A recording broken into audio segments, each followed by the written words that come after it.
ఇలాంటి మరెన్నో వీడియోలు చూడడానికి like, share, subscribe and comment.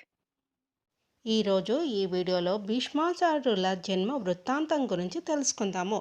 Shri మహాభారతాన్ని ఎన్నిసార్లు విన్నా, ఎన్నిసార్లు చదివినా మళ్ళీ మళ్ళీ చదవాలని, వినాలని అనిపిస్తుంది. ఎందుకంటే అదొక ధర్మ జ్ఞాన భండాగారం. భారతం అనగానే మొదటగా మనసుకు స్ఫురించేది భీష్మ పితామహుడు. విష్ణు సహస్రనామాలు. ఆయన కురువంశ పితామహుడు. హస్తినాపురము కురువంశ జన్మభూమి. దుష్యంతుని పుత్రుడైన భరతుడు పాలించిన భూమి ఈ భరత భూమి. భరతుని కొడుకు సహోత్రుడు, అతడు కొడుకు హస్తి. ఆ హస్తి చేత నిర్మితమైనదే హస్తినాపురము. హస్తి కొడుకు వికుందుడు, వికుందుడి కొడుకు అజమీనుడు, అజమీనుడి కొడుకు సంవర్ణుడికి సూర్యపుత్రిక తపతికి పుట్టినవాడే కురు. ఆ కురురాజు పేరు పరంపరగా కురువంశానికి వచ్చింది. కురురాజు తర్వాత ప్రదీపుడు ప్రముఖుడు, రాజఋషి. ఒకనాడు ఆయన గంగా తీరంలో తపస్సు చేసుకుంటున్నాడు. మహా తేజశాలి అయిన ఒక స్త్రీ గంగా నదిలో నుండి వచ్చి ప్రదీపుని ఒడిలో కూర్చొని ఆయన భుజం మీద చెయ్యి వేసింది. ఆయన హఠాత్తుగా కళ్ళు తెరిచి ఆశ్చర్యంలో ఆమెను ఎవరు నీవని అడిగాడు. ఆమె చాలా మురిపెంగా, రాజా, నేను నీ మీద ప్రేమతో నిన్ను కోరి వచ్చాను, నా పేరు గంగా అన్నది. ప్రదీపుడు చిరునవ్వు నవ్వాడు. చూడమ్మా, నీవు నా కుడి తోడ మీద కూర్చున్నావు. కుడి తోడ పుత్రికా స్థానం. అలా కుడి తోడ మీద కూర్చొని నన్ను కోరడం ధర్మ పద్ధతి కాదు. కానీ నీ కోరికను అనుసరించి నాకు కోడలివి అవుతావు అన్నాడు. నాకు కూతురు సమానం అవుతావు అన్నాడు. అప్పుడు గంగ కూడా పక్కపక్క నవ్వి, రాజా, ఆ మాట నీ నోట అనిపించడానికి ముందు చూపుతోనే వచ్చాను అన్నది. కానీ రాజా, నాదొక నియమం విను. నన్ను నీ కొడుకు వివాహం చేసుకున్న తర్వాత నేను ఏం చేసినా నీ ఒక్క మాట కూడా మాట్లాడరాదు అన్నది. ప్రదీప మహారాజు సరే అన్నాడు. ఏకపత్నీవర్తుడైన ప్రదీపునికి మనసు అతి ప్రశాంత సమయంలో ఉండగా ఒక పుత్రుడు జన్మించాడు. శిశువుకి అర్థవంతమైన శాంతనుడు అని పేరు పెట్టారు. అలా కొంతకాలం గడిచింది.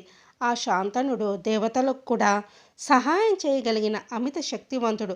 కురు పితామహుని పుట్టుకకు, శాంతనుని పుట్టుకకు పూర్వజన్మ సంబంధాలున్నాయని మనకు మహాభారతం చెప్తుంది.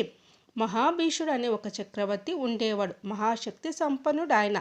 తపశ్శక్తితో ఇంద్రలోకంలో ఉండగా దేవతలు బ్రహ్మలోకానికి వెళ్తూ ఆయనను కూడా రమ్మన్నారు. అప్పుడే గంగాదేవి కూడా దివ్య కాంత రూపంలో అక్కడికి వచ్చింది. అక్కడ గాలి కొంచెం గట్టిగా వీచి గంగాదేవి దూకులం పలచని వస్త్రం కొంచెం తొలగింది. అందరూ తలలు వంచుకున్నారు. కానీ మహాభీషుడు తల దించుకోలేదు. అందుకు ఫలితంగా బ్రహ్మదేవుడు మహాభీషుని భూలోకంలో పుట్టి అక్కడే ఉండి పొమ్మని అన్నాడు. ఆ మహాభీషుడు ఈ శాంతనుడు.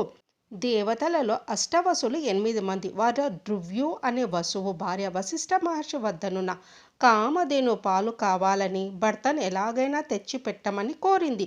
భార్య కోరిక తీర్చాలని ఉత్సాహంతో వసులందరినీ వెంట పెట్టుకొని వెళ్ళి కామధేను అపహరించాడు ధ్రువ్యు. అపహరించడం మానవ నైజం కనుక మీరు మానవలోకంలో పుట్టమని శపించాడు మహర్షి. మానవులుగా పుట్టాలంటే తల్లి గర్భంలో యాతన అనుభవించాలి. ఎప్పుడు మళ్ళీ ఉత్తమ గతి కలుగుతుందో తెలియదు. అందుకని మంచి మాతృమూర్తి కోసము వసువులు వెతికారు. అప్పుడు గంగమ్మ కనిపించింది. అప్పటికే ఆమె తాను ఏమీ చేసినా కాదనకూడదనే షరతు మీద శాంతనుని పెళ్లాడింది. వసువులు గంగాదేవిని, మళ్ళీ మమ్మల్ని నీ గర్భంలో ధరించు. మేము భూమి మీద ఎక్కువ కాలం ఉండలేము. మేము పుట్టి పుట్టగానే మళ్ళీ మా లోకానికి గంగా జ్వలం ద్వారా పంపించు తల్లి అని వేడుకున్నారు. అప్పుడు గంగమ్మ, వసువులారా, మీకోసం నేను 8 సార్లు గర్భం ధరిస్తే నాకు ఒక్క కొడుకు కూడా మిగలడా అన్నది. అప్పుడు ధ్రువ్యుని కొడుకుగా ఉండిపోతాను. మేము 7గురం మా తేజస్సులో 8వ భాగం ఈ ధ్రువ్యులో ఉంచుతామన్నారు. గంగమ్మ ఒప్పుకున్నది. పుట్టి పుట్టగానే 7గురు వసువులను గంగలో వదిలివేసింది. 8వ వాడిని వద్దని వారించాడు శాంతనుడు. వెంటనే మన నిర్ణయం ప్రకారం నేను నిన్ను విడిచి వెళ్ళిపోతానన్నది. మహారాజా, నేను వెళ్తూ నీకు ఒక నిజాన్ని చెప్పి వెళ్తాను. నేను గంగపాలు చేసిన 7గురు వసువులు నా కారణంగా భూమి మీద పుట్టారు. వారి తేజస్సును నీ తపశక్తి తప్ప మరేదీ భరించలేదు. అందుకే మానవ కాంతగా నిన్ను పెళ్ళాడాను. ఈ 8వ వసువు మన కొడుకు. వీడిని మహానీయుడిగా తీర్చిదిద్ది తిరిగి నీకు అప్పగిస్తానని తీసుకొని వెళ్ళిపోయింది. అతని పేరు దేవవ్రతుడు. ఆ పిల్లవాడికి వశిష్ఠుడు పరశురాముల వద్ద అస్త్రశస్త్ర సమగ్ర విద్యలను, బృహస్పతి శుక్రాచార్యుల వద్ద సమస్త ధర్మనీతి శాస్త్రాలను బోధింపచేసి సర్వ విద్యాశ్రేష్ఠుడిగా పెంచింది. ఒకనాడు శాంతన మహారాజు గంగా తీరాన్ని విహరిస్తూ ఉండగా తేజశాలి, మహాప్రజ్ఞశాలి, మహాయోధ లక్షణాలు కలిగిన దేవవ్రతుని చూసి ఆశ్చర్యపోయాడు. అప్పుడు గంగాదేవి ప్రత్యక్షమై, మహారాజా, మన పుత్రుడు దేవవ్రతుడని అప్పగించి అంతరార్థం అయ్యింది. ఆ జన్మ శుద్ధమైన దైవశక్తి మహర్షులు, దైవగురువుల అస్త్రశస్త్ర సంపదతో ఎదురులేని మహావీరుడైన దేవవ్రతుడు శాంతనుడు కొడుకుకి యవ్వరాజాభిషేకం చేశాడు. ఆ రోజులలో రాజుకు ఏకపత్ని వ్రతం లేదు. శాంతనుడు గంగా తీరాన దాసరాజు పెంపుడు కూతురు సత్యవతిని వివాహమాడాలని భావించాడు. కానీ దాసరాజు అంగీకరించలేదు. రాజా, నీకు జ్యేష్ఠుడైన మహావీరుడైన యువకుడు కొడుకు దేవీవ్రతుడున్నాడు. అతనికే నీ రాజ్యాధికారం, వారసత్వం కూడా.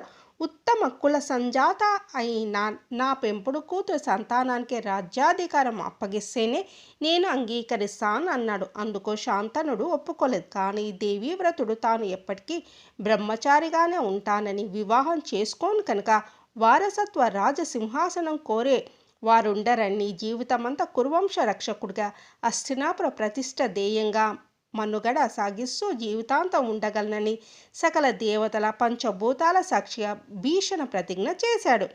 అప్పటి నుండి గాంధేయుడు దేవవ్రతుడు భీష్ముడిగా సార్థక నామధేయుడైనాడు. తండ్రి శాంతన మహారాజు స్వచ్ఛంద మరణాన్ని తానుగా కోరుకుంటేనే మరణం వరంగా ప్రసాదించాడు. ఆ భీష్ముడునే యుగాలు గడిచిన కురు పితామహుడిగా లోకం కీర్తిస్తున్నది. లోకాలకు విష్ణు సహస్రనామాలను, తిరుగులేని రాజనీతి ధర్మాలను, కాలనియమం లేని ధర్మ సూక్ష్మాలను శాశ్వతం చేసిన మహితాత్ముడు. తన తప్పిదాలకు తానే అపశయను శిక్షగా విధించుకున్న జ్ఞాని. అందుకే ఇప్పటికీ ఆ మాట తప్పని వ్యక్తిని భీష్మ ప్రతిజ్ఞ అంటారు.